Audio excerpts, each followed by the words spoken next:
All right, it's time for another edition of Whit Bits in the Kitchen.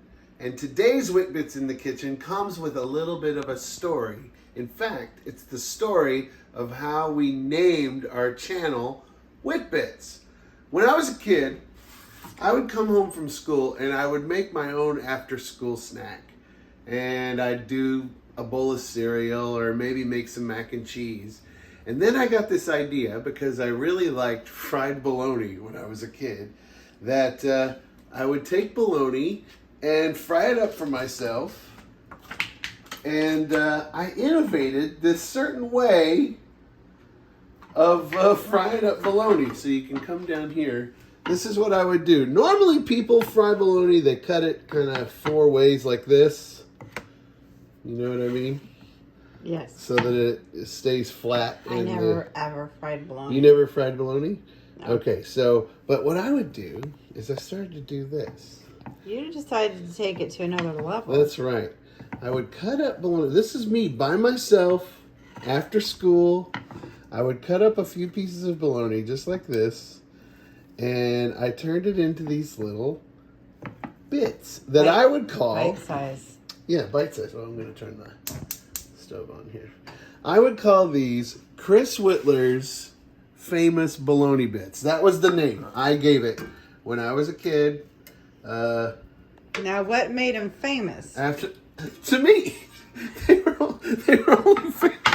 only famous to me, but I really got to enjoy this snack, and so we're gonna cook them up here. Did you make them for your family? No, I only made them for myself, like for an after-school snack. So it was truly your famous. So it was truly just famous to me. Now, while these cook, I'm going to tell you another story. I just looked through all the pictures that we have of our life. And back when you used to have to pay for pictures, like now you don't have to pay to take pictures, but we used to have to pay to get pictures printed. Like, we took pictures like this. And this, I paid to have that picture made. And why is this panoramic? Why is this a panoramic? Why did we do this? Was that Tuffy? No, that wasn't Tuffy. We used to live in Cambridge, Ontario, and this is exactly where we lived. At a kind of a school, and we had an apartment in these school buildings. And we started to hang out with these guys that were doing youth programs. It was a group called Global Youth Network. And they did all kinds of stuff. But I played for a whole summer with their band. That's the bass player from the band that I played in. And they would do these events. Like this is the only picture of one of the events that I could find. This is called the Pumpkin Smash, or the Pumpkin Bash. I think it was the Pumpkin Bash. They would put pumpkin guts in the middle of a gymnasium and play rock and roll music, and the kids would like slide through it. But I got to telling this story about my famous bologna bits to the guys in this group, and this is the only picture that I could find of Brian, who's the guy who actually came up with the name Whit Bits.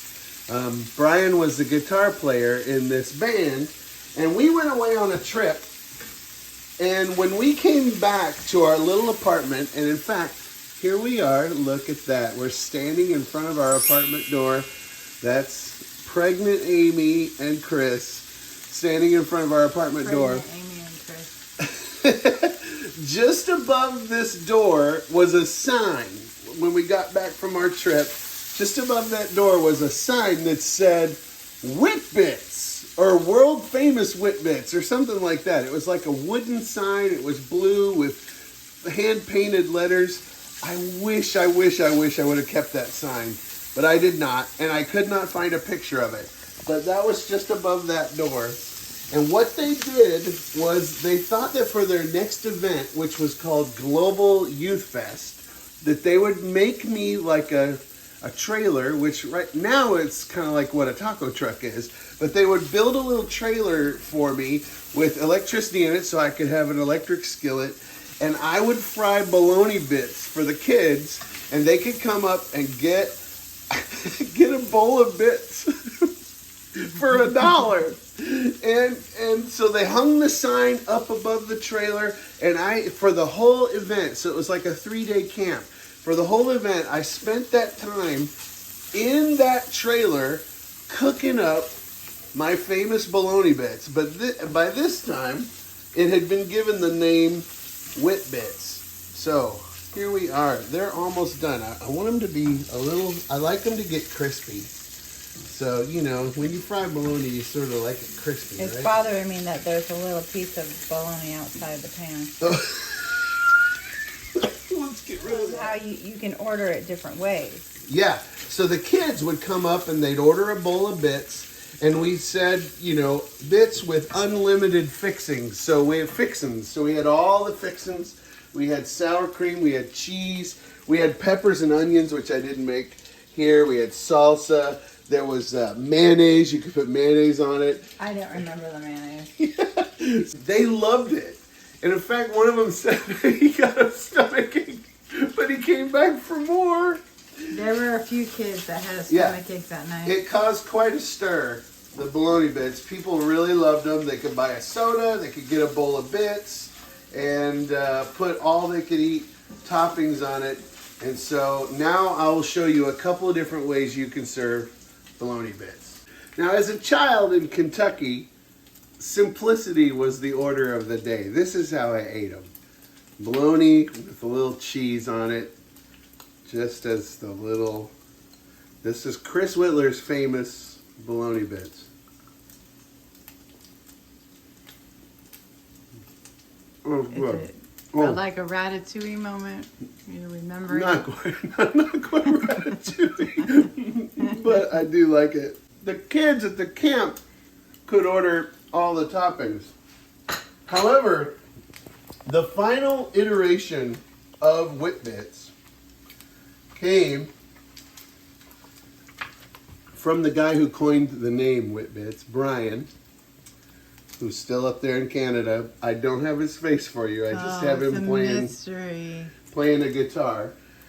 But the final thing was Taco Bell in the 90s in Canada had an item called the Zesty Beef Melt. Zesty Beef Melt. Now they have, I think, beef melt burritos or something like that. But in the 90s, they had a menu item that I could not find a picture of or anything about, but I know that they had a Zesty Beef Melt. And Brian started making Zesty Bit Melts. I'm going to make a little Zesty Bit Melt. Here we get some bits. Put some cheese on there. You want a better spoon thing? No, it's all right. We're almost done. I'm not going to do everything. Okay, put a little cheese on there. A little sour cream.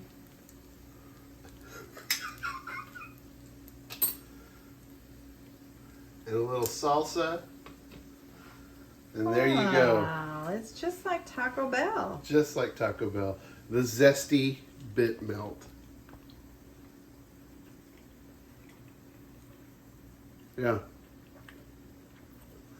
So, when it came time to name our YouTube channel, we thought of Whit Bits. Yeah.